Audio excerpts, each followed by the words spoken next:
Trump's been talking about, the rapists, the gang members. That's not you, Sky said. He'd heard Trump say that he would deport the bad guys first and possibly show leniency to immigrants who have been brought to the country as children. Quote, "You deserve to be here," Sky said. "To me, you're basically American." Quote, "But I'm not," Jaime said.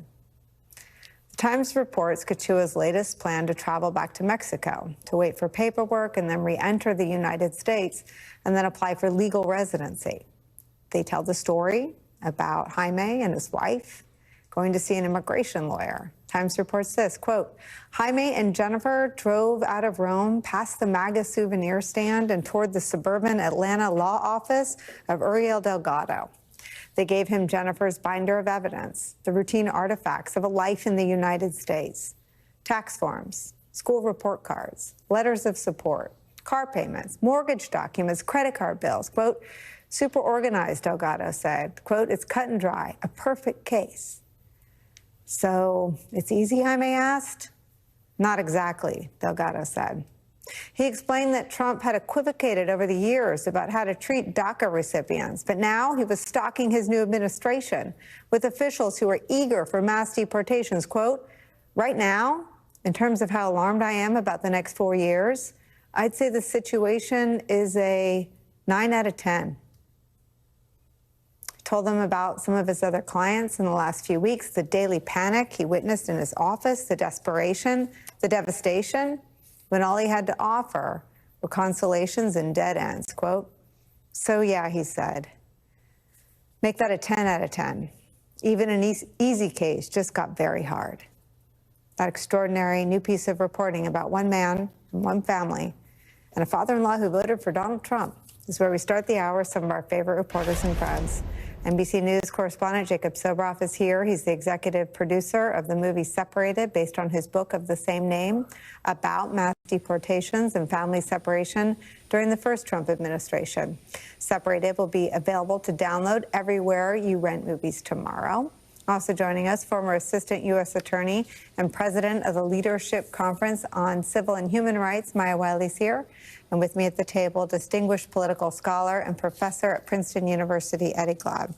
Jacob Sobroff, Jaime's story is so powerful because it's one family's story about their world being blown up 5 weeks ago on Election Day in America. And what's so unique is that it's this truism about Trump voters that the ones who vote against their own family's interest, his father-in-law, his daughter is married to Jaime, voted for Donald Trump. Your thoughts? There are, that's one story. There are hundreds of thousands of stories potentially like that, Nicolle, whether it's young people who received DACA and, as the article says, did everything right to make things right with an immigration system that they didn't knowingly violate, were brought here as children by no fault of their own, or are here with temporary protected status legally in the United States and allowed to be here because of a determination made by the same Department of Homeland Security that now may reverse course and kick them out of the United States of America. When you hear somebody like Ken Cuccinelli say, and I want to make sure that I got this right, more than any president ever in the history of the United States of America, we're not talking about just criminals, violent criminals. I think that there's a duty for the incoming Trump administration to define what criminal means. Does it mean a Jaime who crossed the border as a young child by no fault of his own and has been living life as a tax-paying, essentially, without just the name American citizen, a citizen of the United States, a neighbor to people like you and I, a schoolmate, a classmate, a coworker. Those stories are endless in this country. And when we talk about mass deportation, the greatest deportation effort in the history of the United States of America, orders of magnitude larger than Dwight D. Eisenhower's in 1954, it's why I say we're talking about family separation by another name. Families just like Jaime's are on the verge of getting broken up. They can say felons, not families, all they want. That was the refrain of the Obama administration as well, but they deported more people than any administration in the history of this country. The Obama administration deported 2.9 million in Obama's first term, 1.9 million in his second. Let me read a little bit more from this reporting about Jaime. More than anger or fear, what Jaime had experienced most in the last several weeks was a rising sense of disorientation about the people he loved and the place he considered home. He lived all but the first year of his life in Rome, Georgia, a riverside town of 40,000 in the foothills of the Appalachian Mountains. He was a customer service specialist at the local car dealership, a worship team volunteer at church, and the host of family barbecues in his neighborhood cul-de-sac. But lately, the trucks at his dealership were festooned with Trump flags. His church group was discussing the sanctity of borders, and his neighborhood was lined with political signs, including one that read, "Start shipping off illegals now." More than 70% of voters in surrounding Floyd County had chosen Trump and his mass deportations, including many of Jaime's friends and family members. This is about his father-in-law. Quote, "I'm going to be straight with you," Sky Atkins told Jaime. "I voted for Trump. I believe in a lot of what he says." Quote, "I figured as much," Jaime said. "You and just about everyone else around here." Quote, "It's about protecting our rights as a sovereign country," Sky said. "We need to shut down the infiltration on the border. It's not about you." Quote, "It is about me," Jaime said. "That's the thing I don't understand." It is about Jaime. And something else stuck out to me about what his father-in-law, Sky, said to him in that article. Nicolle, and I'm so glad that you're highlighting this. He said, "Nobody's putting you on a bus unless they get by me." This is Sky, the father-in-law, saying this to Jaime, the undocumented family member. Well, guess what? That's just simply not true. The idea that you can stand in between an undocumented family member and the Department of Homeland Security, ICE, coming to find people, according to the reporting of Julie Ainsley, in places potentially like workplaces and schools, houses of worship, places that we once thought that were once protected by the U.S. government. Those days may be numbered if reporting like Julia has done and others bears out to be true. And there's no reason to believe that it wouldn't be. Julia and others reported that family separation was under consideration in the earliest days of the Trump administration. They ripped apart 5,500 children deliberately from their parents, deported thousands of those parents without their children, so that today, as I talk to you, 1,360 of those children don't have confirmed reunifications.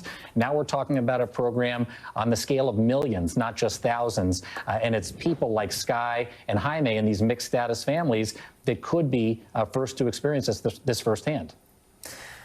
I keep thinking about the power of a story, one family. And I'm grateful to have this reporting now. But I wonder if people feel the way Jaime's father-in-law does. You know, not you. They're not talking about you. They're talking about some faceless, nameless other. They're talking about Jaime, his son-in-law. Absolutely. I think this is what happens when we lose sight of the human being. Yeah. And we traffic in the category. What does it mean to call a human being illegal? Illegal aliens are threatening the border. And so the image in Sky Atkins' mind, right, is this image of this monstrous figure who, MS-13, who's threatening, not his son-in-law. And so when you traffic in these kind of stereotypes, these abstracted categories designed to cultivate hatred and grievance, you end up signing on unwillingly, right, to the disruption of people you love, to people that you don't think could get caught up in this. And I think this is a part of the insidious work of what's going on. And the question we have to ask ourselves is, what will this mass deportation policy ask of us? Right? What will we have to concede to and consent to in the midst of what will be a horrible, horrible event? I mean, Maya, it's likely that those of us living in New York will have a front row seat to what Eddie's talking about. This is from the Associated Press. New York City mayor meets with Trump's border czar to discuss how to go after violent criminals. Quote, New York City Mayor Eric Adams met with President-elect Trump's incoming border czar Thursday, with the Democratic mayor expressing an enthusiasm to work with the incoming administration to pursue violent criminals in the city while Trump promises mass deportations. The meeting marked Adams's latest and most definitive step toward collaborating with the Trump administration, a development that has startled critics in one of the country's most liberal cities. Your thoughts? Well, first, let me say that there's nothing new about Mayor Eric Adams using right-wing talking points when it comes to immigrants and migrants.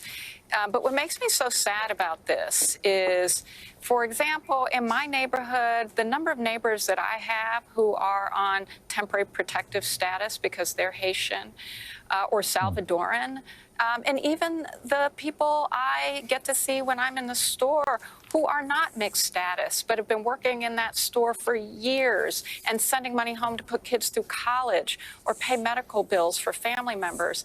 And I can't help but see them as part of the fabric of my community.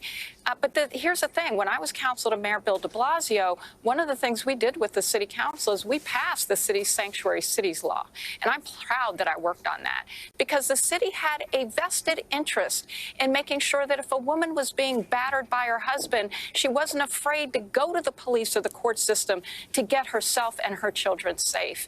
That people who needed health care because they were sick could go to one of our public hospitals without fear that they were going to be trafficked back to their countries of origin because they simply sought health that we were willing to provide. And I say that because when we think about the consequences for this, this is both ripping families apart, but it's also shredding communities and driving people underground when we have so much shared interest in making sure they can continue to make the contributions that they make to community, to families, to our economy every single day. Jacob, let me show you how Trump is answering questions on where immigrants who are deported will go. Sir, in terms of your mass deportation plans, have you had any preliminary discussions with countries like Venezuela, from where the Tren de Aragua gang is now popping up? They'll take them back. They're going to take them back? They're all taking them back, yep. And if they don't, they'll be met very harshly economically. Okay, they'll all take them back. You know, Venezuela and other countries were not behaving very well with us during my administration, and within 24 hours they were behaving very well. They'll all take them back. Do you have any independent confirmation that all these countries from which various asylum seekers, immigrants, migrants, temporary workers hail are taking everybody back? No, of course not. And I'll take it one step further. What President-elect Trump is saying there is that he is a firm believer in what is objectively the failed decades-long, for the better part of a generation, bipartisan, deterrence-based, punitive-based immigration policy of the United States, which under Democrats and Republicans has basically said, we're going to harm people, criminalize people who are immigrants coming to this country in order to scare people away from coming back. I went to Haiti during this administration, the Biden administration, when we all remember the thousands of Haitians under that bridge in Del Rio, Texas, became the largest expulsion of Haitians in the history of the United States as the Biden administration sent them back to Haiti, many to face most likely death in some of the most dangerous neighborhoods of that country, facing incredible amounts of political instability. You know what happened then? The numbers of Haitians coming back to the United States started to rise, because nothing will stop people from leaving desperate and dangerous situations when on the other side of it is the United States of America and the promise of a better and safer life. And so the idea that you're going to send Venezuelans back to Venezuela and think that they're not going to attempt, even if the country will accept them, to come back to this country, to the United States of America, or to Haiti, or to the 3 Northern Triangle countries of Central America, where most of the children who were separated deliberately in the most extreme deterrence-based immigration policy the United States immigration enforcement apparatus has ever attempted, came from, it's just not based in the objective reality of what happens in the face of deterrence-based policies. They just don't work. If they did, nobody would be coming to the United States of America, because it's been the